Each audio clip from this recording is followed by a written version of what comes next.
kulanti wanaagsan oo wacan meel kasta oo naga daawanaysaan kuna soo dhawaada waraysigan aadka u kooban oo aanu ku waraysanayno fanaanka caanka ee Maxamed BK oo garabkayga fadhiya waraysigan ayaa wuxuu daaran yahay hadalkii hameen hore uu Maxamed ka yiri meel uu xaflad ku dhiganayay oo dad fara badan oo Soomaaliya siyaabo kale oo fasireen qaarna ay aad uga caroodeen taasoo sababtay habaar iyo eedayn iyo colaad iyo dadkii Soomaaliyeed ee bulshada ahayd in la iska hor keeno waxaan weydiinaynaa Maxamed marka hore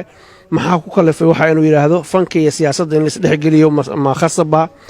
iyo waxa u qorshaysan mustaqbalka dhow iyo kan fog baa jilaayada Maxamed soo dhaw TV Universal marka عبد الحفيظ aad baad u mahadsantahay Allah ku casmo ummadda Soomaaliyeed meel kasta joogaan inay daawanayana aad baan u salaamayaa waxaan cod dheer tacsi ugu diraya inna lillahi wa inna ilayhi raaji'uun dadkii naftooda ku waayay qarax ilaahay dhibtahay naga kor qaado tacsida horta waan diraya mar labaadka si xun wuxuu sheeg sixir wuu ka daran yahay dab munaafaqshiday muumin baa ku gubta anigu hadal wanaagsan oo tacsiye baan diray dabadana dad ba ka faa'iideysto xagga kale ka rugay waxaan taageerayaashayda iyo ummadayda Soomaaliyeed meel kastay joogaan ummadayda Soomaaliyeed meel kastay joogaan waan idin jeclahay idinkana waan ogahay inay jeceshiin waan ka raali gelinayaa sidii intii khaladka u fahantay waan ka raali gelinayaa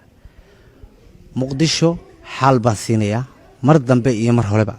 Maxamed tacsibaad dartay dabcan waad ka daqnatay iminkana waad adiga sheegay hameen horena waad sheegtay xalina waad adiga sheegay dhibaatadii ka dhacday muqdisho iyo dadka Soomaalida ku baaba'ay dhibaatada soo gaartay inay ka tacsiinaysan ka xuntahay waa garanay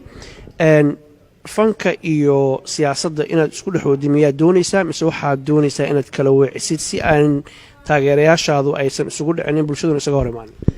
Cabdi Xaafid aad baad u mahadsantahay adiga iyo Universal TV ba aad baan idinku mahadnaqayaa fanka iyo siyaasaddu biikahan waa iska kay murgeen laakiin waan kala saaraya anigu fanaan Soomaaliyeed baan ahay muraayada gariina sitay waan iska saaraya fanaan Soomaaliyeed baan ahay meel walbana waan tagayaa socdaalkayga Yurub markaan dhameeyo UK aan dhameeyo ilaa Muqdisho waan tagayaa labadayda show ee ugu horeeyana waxaan ku caawinayaa dadkii ku waxyeeloobay Muqdisho qoysaskoodii inna lillahi wa inna ilayhi raaji'uun ilaahay ha u naxariisto anigu Soomaali waan jeclahay ma nacbi si xun wuxuu sheeg sixir wuu ka daran yahay qof baad keligii dadkaba adigu daacadaad u tahay inta u dadaalaysa daryeelkiisa iyo naftiyo sidoo u dulmari lahaa daadii u dhaafin lahayd hawliga ugu daashay ficil inta isaguna dil iyo xarkiya dabin laabayo ku maqan dibid laabiyada marka fanaanku qof markuu caan noqdo dhibaato ma waayo youtuber sida wax xaganeed helaysa beel si journal wax si khaldan loo gelinayaa arkaysa laakiin qof la hadalaya waa qofkii jiray in badan baan habaariyo wax arkay social media ma isticmaalo laakiin uurka iiga duceeya oo habaarkii duco iigu bedela inta la sii noolaanayaaba waa muddo anigu mar walba fanaan Soomaaliyeed baan ahay meel kasto Soomaaliyeed laba ballan waxaan ku qaaday in labadayda adduunka way uga caroodeen hadalkaagii siyaabo kala duwan baa loo fasiray bulshadii Soomaaliyeed oo aan is haysan ba dhibaato ay dhaxtaala fursad waxaan ku siinayaa sharciga dadka Soomaaliyeed ku daawanaya malaayiinta fanaanka u tahay ninka Soomaaliyeed u tahay inaad ka raali gelisid wixii dhacay soo dhaw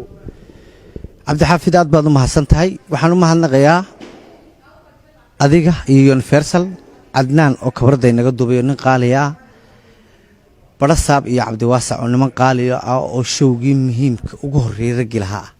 oo la fadhiya dadka Soomaaliyeed waan ka raali gelinayaa deenu weyn ciidamadu ka dhacda khaladkuna waa la ismoodsin karaa igu tuurade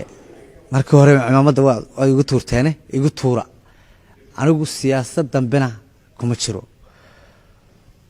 ballan waxaan idinku qaadayaa meel kastoo Soomaali joogto inaan idinku imaado وانا idinka raali gelinayaa I love Muqdisho xalna waan siinaya intaas ayaanu ku soo gabagabaynaynaa haddii ilaahay yidhaahdo waraysigan aadka u kooban ummadda soomaaliyeed qof aan khaldamin ma jiro maxamed waa maqlaysaan raalli kama ihi buu yidhi wixii dhacay waa ka xumahay ilaahay baan khaldaminin shicibkaas soomaaliyeed ee walaalaha isdugsanaya colaad iyo dhibaato yaan la dhex dhigin yaana laga faa'iidaysanna xumaan loo fasirin qof aan khaldaminin adduunka ma jiro